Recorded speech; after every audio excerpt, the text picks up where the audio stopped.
Hi, my name is Ilya and I'm a co-founder at Triveta.com. In this video, I will tell you how you can make some extra income while playing Dungeons and Dragons. First of all, D&D or Dungeons and Dragons. Have you heard about it? I hope so. If not, D&D is the game they play in Stranger Things.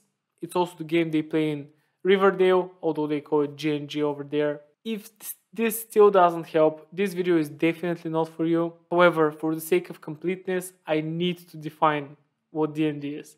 D&D is a fantasy role-playing game. Some people call it the mother of all board games. However, it may or may not have a board at all. Playing D&D is a demanding task. You need to read the rules, which span hundreds of pages, create a character, and then get together for a good 5 to 10 hour campaign. Otherwise, why even bother, right?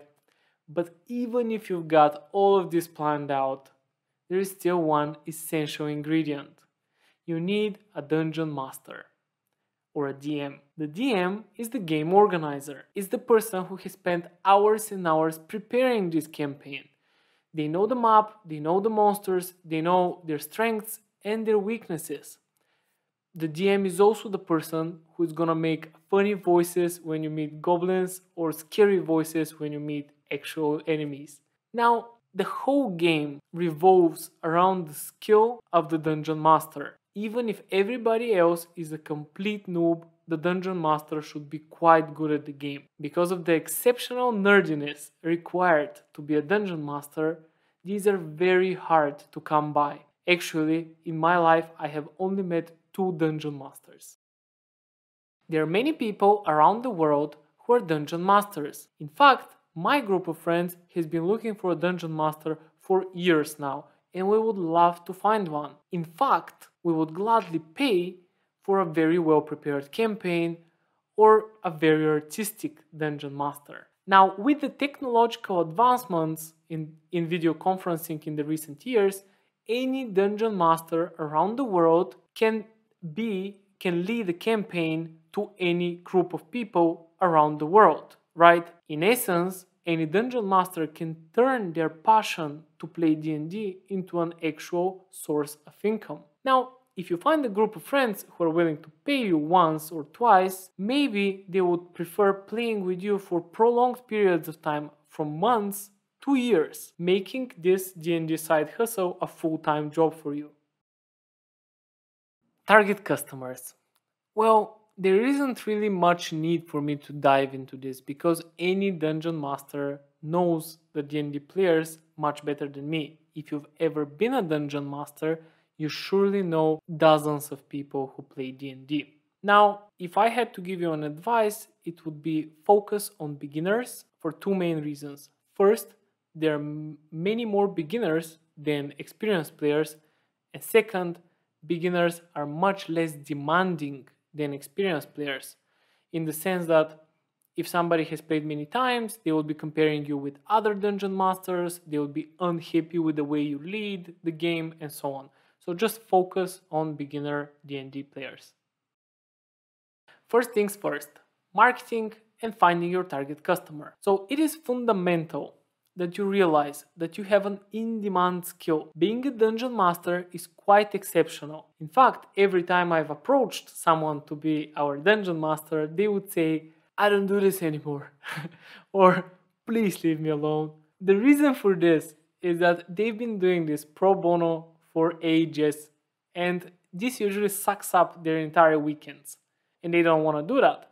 Until now, if they get paid in the process, everybody would be happier. "Oh, but that's not true. I'm happy to be a DM and everybody's happy to play for free or something." Well, let me tell you something. That is not the case. Many people feel awkward for playing with a dungeon master because you realize, once you've played D&D, you realize that a dungeon master has invested so many hours into making this experience better for everybody that everybody would be better off if the dungeon master got paid, even with something symbolic. I don't know how you usually solve these, but that's how I feel. Now, if you don't trust me, you know enough D&D players if you've been a dungeon master. Just write to a couple of them and ask them, what do you think about this idea of using a paid dungeon master? and they're gonna give you their fair opinion. Now, imagine that you're already convinced, which you should be. How do you get set up? First, you need a place where you can host online meetings. Second, you need a way in which you get paid from each player separately, right? Well, I've got these two covered for you. Just use Triveta.com because it's the go-to solution for paid online meetings, including D&D sessions. This is the perfect place for you to set the whole thing up, send them a link, and they can just come and play D&D with you. Now, what else? What else do you need to prepare? Well, you need some dice, right? Probably you have them at home, you can roll them, and that's gonna be better in my opinion to roll them and then show them what was. However, some people may feel bad about it. Maybe they think you can lie to them. In that case, you can use some online platform for this, and I've used rolladie.net, and they have all types of dice that you can use there. Now, how about a map? Do you need a map? Sometimes yes, sometimes not. You can check out roll20.net. Of course, I'm just saying this, but I'm sure that you've heard about them already. So just make use of them. So roll20.net, you can create a map. It's not that easy. They have some readily available maps. However, don't overdo it. Focus on the human interaction because that's what D&D is about, right? Finally, if you're still not convinced, please check the links below. I have added an actual case of a family playing D&D on Zoom for years now. Here are some extra thoughts that didn't fit the general structure, but I still feel are very relevant. Number 1. If the players you're playing with are quite new to D&D, give them some readings prior to the session. It could be the basic rules or some kind of summary that you've created.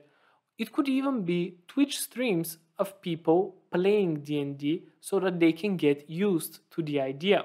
Number 2. Record short videos on how to create your character, how to choose a race, and so on. This is going to be very beneficial for you so you don't waste any time on this when you start playing. Number 3, related to number 2, creating a character is not easy at all actually, so a video may not cut it. Create a separate service which is a one-to-one session where people can come to you and you can create the character together. This is going to be extremely beneficial for them, and I know this from my personal experience. I spent probably 5 hours creating my first character, and I would gladly do it with someone who knows what they're doing. And finally, number 4, think about your target customers a bit more. If you had to pick one industry where to find your target customer, where would it be? Sounds to me that most of the nerds are in the IT industry. So that may be some good food for thought for you. Alright, so what do you think about this idea? Do you think it's a good side hustle idea? I don't know. I think it's good. Please let me know in the comments. No matter if you agree or disagree. The more you disagree, the better. Thanks, and until the next side hustle. Alright, I'm most definitely not the first person to come up with this idea. However, I will be a person sharing an online side hustle idea every other day. The name of the series is Side Hustle Ideas and will continue for as long as I've got ideas. If you have your own idea, head to Triveta.com and make it happen.